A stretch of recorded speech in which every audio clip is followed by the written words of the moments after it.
ಹರೇ ಕೃಷ್ಣ. ಇವತ್ತಿನ ಅಧ್ಯಾಯ 1, ಶ್ಲೋಕ 4. ಅತ್ರ ಶೂರ ಮಹಾಶ್ವಾಸ ಭೀಮಾರ್ಜುನ ಸಮಾಯುಧಿ ಯುಯುಧಾನೋ ವಿರಾಟಶ್ಚ ದ್ರುಪದಶ್ಚ ಮಹಾರಥಃ.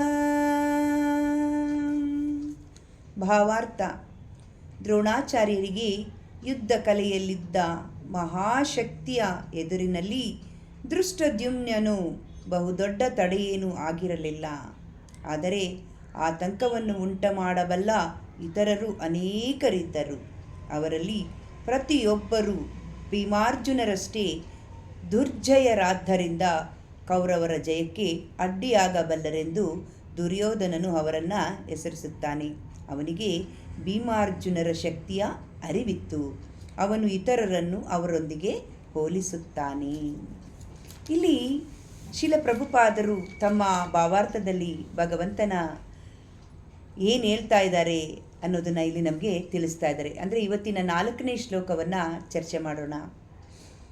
ಅಂದರೆ 3ನೇ ಶ್ಲೋಕದಲ್ಲಿ ನೋಡಿದ್ವಿ, ದುರ್ಯೋಧನ ಭಯದ ಒಳಗಡೆ ಸೇರಿಕೊಂಡು ಒಟ್ಟಾರೆ ಪಾಂಡವರ ಸೈನ್ಯವನ್ನೆಲ್ಲ ನೋಡಿ ಭಯಭೀತನಾಗಿದ್ದಾನೆ. ಆ ಭಯವನ್ನು ನಿವಾರಿಸ್ಕೊಳ್ಳೋದಕ್ಕೆ ಏನು ಮಾಡ್ತಾ ಇದ್ದಾನೆ, ಅದನ್ನು ಅಡಗಿಸ್ಕೊಂಡು ತನ್ನ ಗುರುಗಳಾದ ದ್ರೋಣಾಚಾರ್ಯ ಬಳಿಗೆ ಹೋಗ್ತಾ ಇದ್ದಾನೆ. ಆತನು ಏನೋ ಒಂದು ರೀತಿಯಲ್ಲಿ ಏನು ತಿಳ್ಕೊಂಡು ದುರ್ಯೋಧನ ಮಹಾಪುರುಷನಂತೆ ನಾಟಕ ಮಾಡ್ತಾ ಇದ್ದಾನೆ. ತನ್ನ ಗುರುಗಳ ಹತ್ರ ಹೋಗಿ ಮಾತನಾಡ್ತಾ ಇದ್ದಾನೆ. ಇಂದಿನ ಶ್ಲೋಕದಲ್ಲಿ ನಾವು ನೋಡಿದ್ವಿ, ದ್ರುಪದ ರಾಜನ ಬಗ್ಗೆ ಮಾತಾಡ್ತಾ ಇದ್ದ. ಆತನ ಬಗ್ಗೆ ಪರೋಕ್ಷವಾಗಿ ದ್ರೋಣಾಚಾರ್ಯ ಬಳಿ ಮಾತನಾಡಿದರು. ದುಷ್ಟದುಮ್ಯನು ದ್ರುಪದ ಪುತ್ರೇಣ ಅಂತ ಹೇಳಿದರು. ಇವತ್ತಿನ ಶ್ಲೋಕದಲ್ಲೂ ಸಹ ಆ ಶ್ಲೋಕಕ್ಕೆ ಹತ್ತಿರವಾಗುವಂಥ ಒಂದು ಸಾಮ್ಯತೆಯನ್ನು ಈ ಶ್ಲೋಕ ಕೂಡ ಹೊಂದಿದೆ. ಅದನ್ನು ನಾವು ಈಗ ವಿಮರ್ಶೆ ಮಾಡೋಣ. ಅತ್ರ ಶೂರ ಅಂದರೆ ಇಲ್ಲಿ ಶ್ರೇಷ್ಠರಾದ ವೀರಾದಿ ಪುರುಷರಿದ್ದಾರೆ. ಶೂರ ಅಂದರೆ ಸಾಮಾನ್ಯವಾಗಿ ಶ್ರೇಷ್ಠನಾದವಾದ ಯೋಧ. ಮಹೇಶ್ವಾಸ ಅಂದರೆ ಏನು ಹೇಳ್ತಾರೆ ಅಲ್ಲಿ, ಅಂದರೆ ಮಹಿಮೆಯುಳ್ಳಂಥ ವಿಶ್ವಾಸ ಬಿಲ್ವಿದ್ಯೆಯ ನಿರುತರು. ಮಹಾಯೋಧ ಅಂದಾಗ ಅತ್ಯುನ್ನತ ಬಿಲ್ವಿದ್ಯೆಯನ್ನು ಬಲ್ಲವರು ಎಂಬುದು. ಅತ್ರಶೂರ ಅಂದರೆ ಅತ್ರಶೂರ ಮಹಿಮೆಯನ್ನು ಉಳ್ಳಂಥವರು. ಈ ಯೋಧರೆಲ್ಲ ಯಾವ ರೀತಿ ಇದ್ದಾರೆ ಅಂದರೆ ಭೀಮಾರ್ಜುನರ ಸಮಾಯುಧಿ, ಅಂದರೆ ಭೀಮಾರ್ಜುನರಿಗೆ ಸಮನಾದಂಥವರು. ಇವರೆಲ್ಲ ಭೀಮಾರ್ಜುನಿಗೆ ಸಮಾನರಾಗಿದ್ದಾರೆ. ಇಲ್ಲಿ ಯುದ್ಧಕ್ಕೆ ಬಂದರೆ ಭೀಮಾರ್ಜುನರ ಇದ್ದಂತೆ ಅಂತ ಹೇಳ್ತಾರೆ, ಅಸಮವಾದಿ ಅಂತ ಹೇಳ್ತಾರೆ. ಅಸಮವಾದಿ ಅಂತ ಏನು ಹೇಳ್ತಾರೆ ಅಂದರೆ ಇನ್ನು ಕೆಲವರೆಲ್ಲ ಇದ್ದಾರೆ, ಅವರು ಕೂಡ ಅಂದರೆ ಯುಧಾನು ವಿರಾಟಸ್ಯ ದ್ರುಪದಸ್ಯ ಮಹಾರಥ ಹೇಳ್ತಾರೆ. ಯುಯುಧಾನೋ ವಿರಾಟಶ್ಚ ದ್ರುಪದಶ್ಚ ಮಹಾರಥ. ಇಲ್ಲಿ 3 ವ್ಯಕ್ತಿತ್ವವನ್ನು ನೋಡಬಹುದು. ಯುಯುಧಾನು ಮತ್ತು ಸಾತ್ವಿಕ ವಿರಾಟ ದ್ರುಪದ. ಅಂದರೆ ದ್ರುಪದ ಎಂದ ಒಂದು ದ್ರುಪದ ಅನ್ನೋ ಒಂದು ಒಳಗಡೆಯಿಂದ ಒಂದು ಸಿಟ್ಟನ್ನು ಹೊರಹಾಕ್ತಾ ಇದ್ದಾನೆ. ಈ ವ್ಯಕ್ತಿತ್ವ ಹೇಳ್ತಾ ಇದ್ದಾರೆ ದ್ರೋಣಾಚಾರ್ಯರಿಗೆ, ನಿಮಗೆ ಜ್ಞಾಪಕ ಇದೆಯಾ, ಈ ವ್ಯಕ್ತಿತ್ವ ಬಾಲ್ಯದಲ್ಲಿದ್ರಲ್ಲ ನಿಮ್ಮ ಶತ್ರು, ಅವನು ಈಗ ಪಾಂಡವರ ಬಳಿ ಇದ್ದಾನೆ ಅಂತ ತಿಳಿಸ್ತಾ ಇದ್ದಾರೆ. ಅಂದರೆ ಇಲ್ಲಿ ದುರ್ಯೋಧನನ ಒಂದು ಒಳಗಿನ ಅಂತರಂಗದ ಅವನ ಏನು ಹೇಳ್ತೀವಿ, ಅಂತರಂಗದಲ್ಲಿ ಆಗ್ತಾ ಇರೋ ವೈದಾಟವನ್ನು ನಾವು ಇಲ್ಲಿ ನೋಡಬಹುದು. ತನ್ನೊಳಗಿನ ಕೋಪದಿಂದ. ಹಾಗಾದರೆ ಇಲ್ಲಿ ಭೀಮಾರ್ಜುನ ಅಂತ ಭೀಮಾರ್ಜುನ ಅಂದರೆ ಭೀಮಾರ್ಜುನರಿಗೆ ಯಾಕೆ ಹೋಲಿಸ್ತಾ ಇದ್ದಾರೆ ಅಂದರೆ ಇಲ್ಲಿ ಭೀಮ ಮತ್ತು ಅರ್ಜುನರ ವಿಶೇಷತೆ ಏನು, ಯಾಕೆ ಅವ್ರನ್ನ ಇಲ್ಲಿ ವಹಿಸಬೇಕು, ಅವರ ವಿಶೇಷತೆ ಏನು? ಹಾಗಾದರೆ ನನಗೆ ಎಲ್ರಿಗೂ ಗೊತ್ತಿರುವಂತೆ ಅರ್ಜುನ ದ್ರೋಣಾಚಾರ್ಯರ ಅತಿ ಪ್ರೀತಿಯ ಶಿಷ್ಯ. ಅಂದರೆ ನಿಜವಾಗಿಯೂ ಆತ ಶ್ರೇಷ್ಠ ಯೋಧ.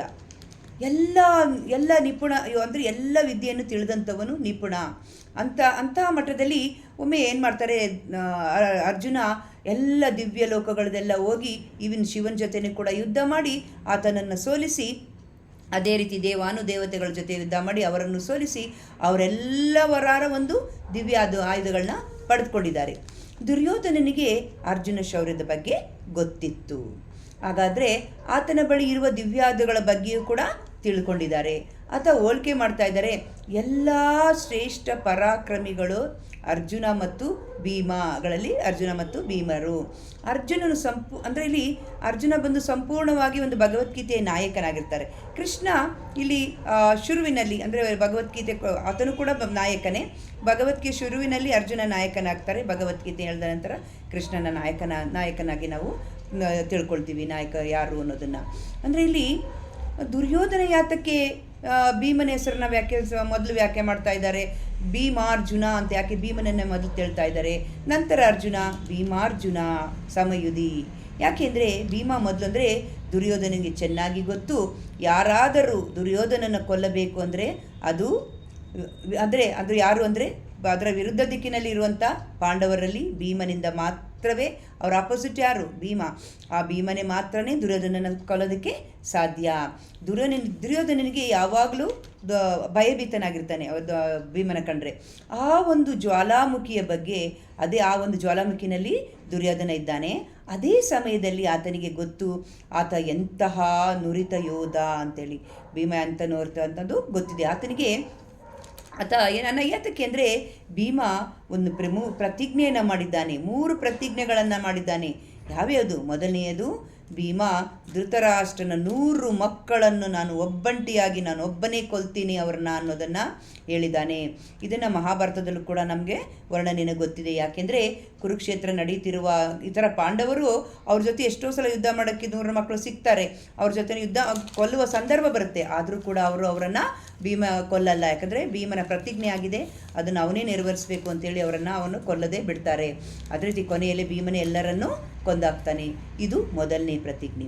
ಎರಡನೇ ಪ್ರತಿಜ್ಞೆ ಅಂದರೆ ಏನು? ದುರ್ಯೋಧನನ ತೊಡೆಯನ್ನು ಮುರಿಯಬೇಕೆಂಬುದು. ಯಾಕೆ? ದ್ರೌಪದಿಯ ವಸ್ತ್ರಾಪರಣದ ಸಮಯದಲ್ಲಿ ನಡೆದಿದ್ದು. ದುರ್ಯೋಧನ ತನ್ನ ತೊಡೆಯನ್ನು ತೋರಿಸಿ, ನನ್ನ ತೊಡೆ ಮೇಲೆ ಬಂದು ಬಾ ಕುಳಿತುಕೋ ಅಂತ ಹೇಳ್ತಾ ನೀನು ಇರೋದು ನಮ್ಮ ಸಂತೃಪ್ತಿಗೆ, ನಮ್ಮ ತೃಪ್ತಿ ಮಾಡೋಕ್ಕೆ, ನೀನು ಬಂದು ನನ್ನ ತೊಡೆ ಮೇಲೆ ಕುಳಿತು ಅಂತ ಹೇಳಿದ್ದ. ಭೀಮ ಈ ಸನ್ನಿವೇಶವನ್ನು ಜ್ಞಾಪಕ ಮಾಡ್ಕೊಂಡಿದ್ದಾನೆ. ಆತ ಕೋಪಾಗ್ನಿಯಲ್ಲಿ ಮುಳುಗೋಗಿದ್ದಾನೆ. 13 ವರ್ಷಗಳವರೆಗೆ ಆ ಕ್ರೋಧವನ್ನು ಅವನು ಅಡಗಿಸಿಟ್ಕೊಂಡಿದ್ದಾನೆ. ಈಗ ಅದಕ್ಕೆ ಅವಕಾಶ ಸಿಕ್ಕಿದೆ. ದುರ್ಯೋಧನನಿಗೆ ಗೊತ್ತಿತ್ತು ಭೀಮನ ಕ್ರೋಧ ಬಹಳ ಭಯಂಕರವಾಗಿದೆ ಅನ್ನೋದು. ಇದು ಅವನ ಎರಡನೇ ಪ್ರತಿಜ್ಞೆ. ಅದನ್ನು ಏನು ಮಾಡ್ತೀವಿ ಈಗ? ಎರಡನೇ ಪ್ರತಿಜ್ಞೆ ಮಾಡಬೇಕಾದು ಇದೆ.